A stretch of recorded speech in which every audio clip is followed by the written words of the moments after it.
So I came across this article on BuzzFeed, the do's and don'ts of delivering feedback. Now this article's a couple years old. It also looks like it was done by like a community contributor, so I don't really know how much background they actually have in this, but I thought it would be a little bit of a fun thing to go through and read what BuzzFeed has to say about giving feedback at work, and specifically referencing the performance review season, and we'll see what they have to say. All right, as a manager, one of the best things you can do for an employee is to provide ongoing feedback. Not only does it help show that you value the employee, it also allows you to play an important role in their growth. Yes, 100% giving feedback is a key part of being an effective manager. Now, what I wonder already is how they're defining feedback. Because so often people instantly think of like negative things when they're saying I'm getting feedback. They instantly associate getting feedback with being given negative, critical information. While that is true, I mean, some feedback is negative and critical, there's also a whole category of feedback that is around positive feedback, positive reinforcement, that sort of thing. So I wonder instantly right off the top, how are they defining giving feedback? All right, do focus on growth. Think about growth in relation to your employees' strengths and critical skills needed for the business. Focus on things the employee does well. As you think about the year ahead, what will be the most important areas for this employee to develop, and how will you support their growth? At the same time, you want to talk about critical skills that are important for the business that need to be stronger. When the employee may be unskilled, need to improve, and where the employee may be strong and a skill is overused. All right, in this one, I'm pretty sure they're confusing coaching with feedback. Repeat after me, and seriously, I want you to do this. If nowhere else than in your head. If you can't do it out loud, do it in your head. Coaching and feedback are not the same thing. Coaching and feedback are not the same thing. Coaching and feedback are not the same thing. Coaching and feedback are not the same thing, guys. They're not the same thing. Now, if you have the two confused, don't worry. Super common. Most managers do not understand the difference between the two. Here's one way of looking at it. Feedback is one way. It is a directive, and that is true whether or not it is positive or negative feedback. It doesn't matter. It sets the expectation for behavior. It sets the expectations for actions. If it's positive feedback, it might be along the lines of, hey, you did a really great job at this, keep it up in the future. That's setting an expectation for behavior. If it's negative feedback, it could be along the lines of, and I'm about to really exaggerate something, don't ever say what I'm about to say to an employee, but man, you really sucked at this. Don't do it this way again, do it this way instead. Now, a more realistic way you might say that is, listen, this didn't quite meet the mark. Instead of doing it this way, I'd prefer if you do it this way. That's a directive. That's setting a standard for behavior, right? Now, coaching is not a directive. Coaching will never ever work when it's a directive, and coaching is a two-way conversation. So feedback, one way, coaching, two-way. It has to be a discussion. When you're coaching someone as a manager, you have to think of it as having a conversation with a friend, right? There has to be back and forth. There has to be dialogue. There might even be brainstorming. This is especially true when it comes to that skill development that you're looking for here. If you want to help people develop skills, it's about, having a brainstorm of resources, brainstorm of ways they might develop those skills, brainstorming of what's important for them. But ultimately, what you want to do is allow them to drive the conversation, allow them to come to their own conclusions. It is going to be a much more effective way of really getting those skills developed and internalizing that as part of their process, rather than just saying, go do this, go do it this way. That doesn't work when you're talking about skill development. Check for bias. All right. We all have bias.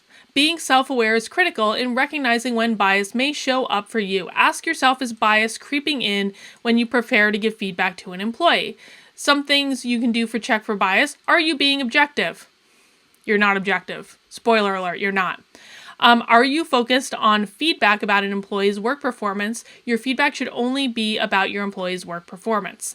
I think what they're saying in this one is that you should be focusing on behaviors. This is absolutely true. Do not give feedback about what might be going on in a person's head.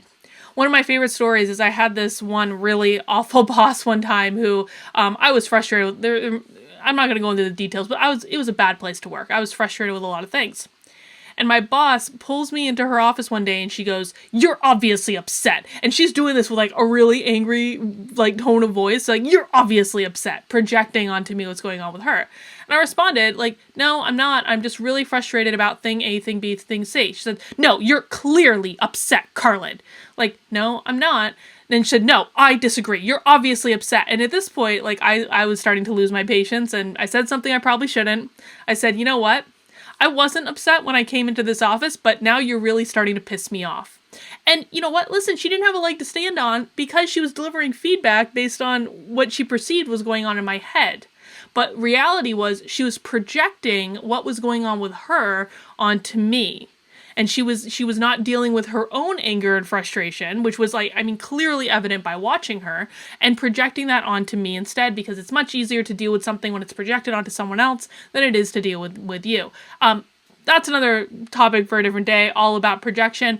But in this case, she really should have focused on my behaviors. What was I doing to make her think I was upset? What was I actually doing? What was the behavior that you could witness? Feedback should always be about behaviors because you do not give yourself a leg to stand on when you're focusing on what's going on inside a person's head. Are you being fair? You should think about an employee's work performance in relation to their role level responsibilities. Feedback should be in this context. Avoid comparisons to other people. I don't disagree. I don't agree with this at all. First of all, I mean, what is fair? How are we defining fair? Is it fair in this case? It might almost seem like, are you being equitable with how you're treating other people? I don't really believe in that because, listen, fairness this idea of treating everyone the same, that just keeps people at a lower common denominator because you're inevitably going to be treating people as the same as the lowest performing employee. I don't agree with that.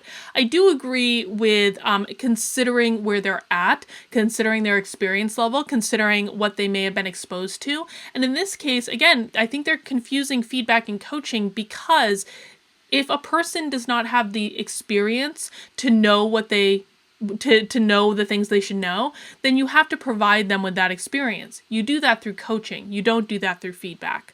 I disagree with avoiding comparisons to other people. I think that a comparison to other people, giving people a tangible example of maybe what they should be doing, can actually be really helpful because people want to know what is the goal.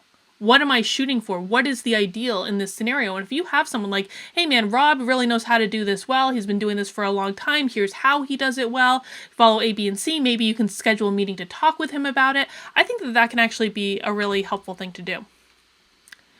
Do be mindful of what you say and how you say it.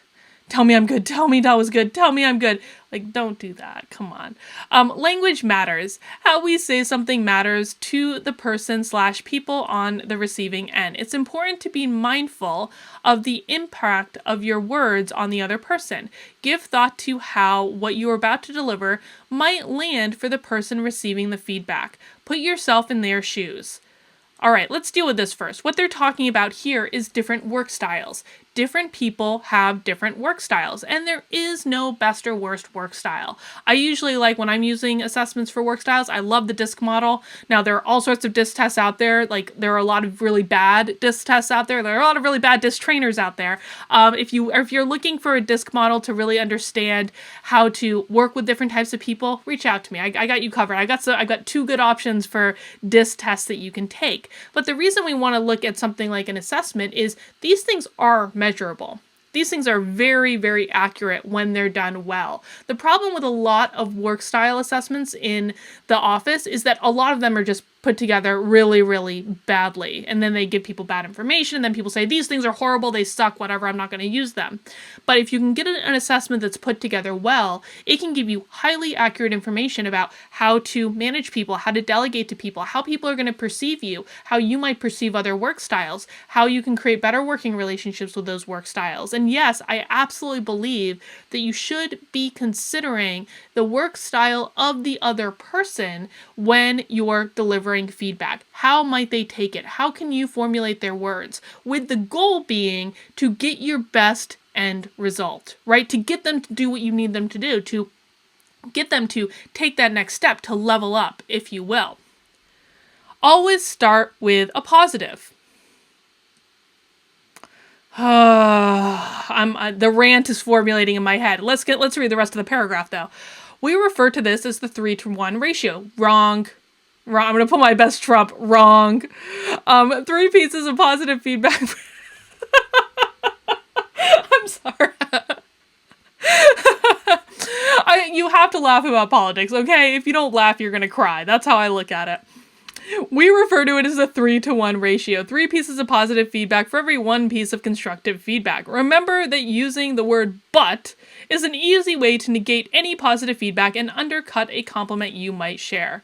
Okay, there's so many things wrong in this. First of all, start with positive. What is being implied here is that you're sandwiching feedback. You're giving them the positive feedback because you're setting them up for that stinker that's coming their way. I hate it when people do this. I hate sandwiching feedback. It's like, okay, so sandwiching feedback, if you're not familiar with this term, it's giving a piece of positive feedback, then giving your piece of negative feedback, and then putting another piece of positive feedback on the end. So you can say, I gave 2 pieces of positive feedback for 1 piece of negative feedback.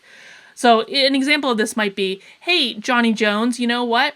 The first paragraph of that report you put together, that was fantastic. The rest of it sucked. But really, really great effort. Really good effort there. Johnny Jones is not going to respond to either of those pieces of positive feedback. All he's going to focus on is the big old stinker you put in the middle. And people do this so much that people have instinctually know what's coming. Anytime you say something positive, people are like, okay, what's the negative? What's the bad thing you're about to tell me? So no, don't start with a positive. If you have a piece of positive feedback to give out the positive feedback. Full stop. Give out the positive feedback. When it happens, stop there.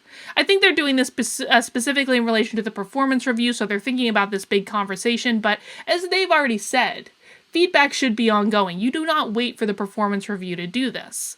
So give the piece of positive feedback. Now, why I said wrong to that 3-to-1 ratio is that it is wrong. It's not 3-to-1. It's 7-to-1. 7 pieces of positive feedback for every 1 piece of critical feedback is what is necessary to build that trusting relationship. Or I've seen 5-to-1 too, but definitely not 3-to-1. 3-to-1 is like way too low. And the reason for this is we are more apt to put more weight on negative feedback than we are on positive feedback. So you need to give out a lot more positive feedback to counterbalance any critical feedback that you might give out. Now, people tend to reserve positive feedback. This really blows my mind. They tend to hold it back. They're like, I'm not going to say thank you for them doing their job. Like, yes, you should. Yes, you should. Because people want to know when they're doing well. I once had a coaching client that says, Carl, look, I need both guardrails. I need to know when I'm doing badly, but I also need to know when I'm doing well. And that keeps me on track. That lets me know what people expect of me. I thought, brilliant. Yeah, both guardrails. But that positive that client was, she tended to be of a more like critical nature of herself. So she's always looking for that negative feedback. But for most people, you want to really give out as much positive feedback as you can. Yes, you should absolutely be saying good job for things that are just part of their job description. Yes, you should absolutely be saying thank you. What are you losing? Why, if you are really that resistant to giving people critical feedback about things they're supposed to be doing at work, you have to ask yourself, why? What is going on with you where you might be hesitant to just say good job or oh man, that was really helpful. Thank you for getting me that thing on time. It was really well done. Or thank you for that great presentation you gave in the meeting. What is preventing you from saying those things? I just don't understand. I don't understand. Do be specific. Be specific and provide context. The most meaningful feedback is specific about a situation, calls out the behaviors that have contributed to it, and address the impact it has on others, a team, a business unit, or an organization. Give details about what an employee is doing right and what they might need to improve. Be clear about expectations for the next go-round. It is important to be straightforward and avoid possible confusion. You also want to check your body language to make sure it reflects the message that you're sending. I agree with all of this. I think that feedback should be really specific, and that is particularly important when it comes to critical feedback. But hey, positive feedback should be specific too. You did a really great job in that meeting. You really got other people on board with the project. Thank you so much for that. Keep up the good work. right? Maybe be more, I could even be more specific there. Like, you did a really great job in this meeting because you encouraged everyone to collaborate, to contribute to the conversation, and we all had a better outcome because of it. That might even get more specific. And I'm just making that up off the top of my head. I'm sure I could even get more specific than that. So what I like about this is it's asking you to be specific. It's also asking you to call out the impact on the team.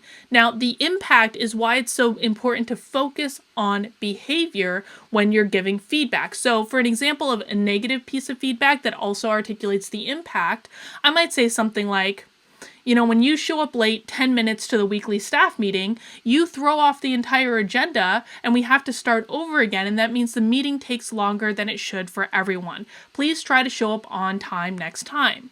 That's giving a piece of negative feedback about someone's behavior. They show up late to the staff meeting on a regular basis. It's telling them the impact of the behavior. It throws off the agenda and makes everyone late. And it sets a standard of expectation for what you're going to do next time. I also agree with checking your body language. When you're giving out feedback, the worst thing you want to do is like this, like cross your arms and have a mean look on your face. No, be open, be relaxed. Articulate to them that, you want them to be open and relaxed when you're receiving it. Okay, some don'ts. Don't forget to reflect on the full year. They're saying 2018 here because this is 2017, but we'll just make it general. Don't forget to reflect on the full year. Performance reviews are not just about the most recent accomplishments. Don't make broad statements. Don't be afraid to pause and periods of silence. I don't know what that means. This allows for more thoughtful and clear responses from the employee. All right, I'm going to say this. Don't always expect responses from employees either. When we're thinking about work style, remember we've already talked about, formulating your feedback based on who you're giving the feedback to, how they might receive it.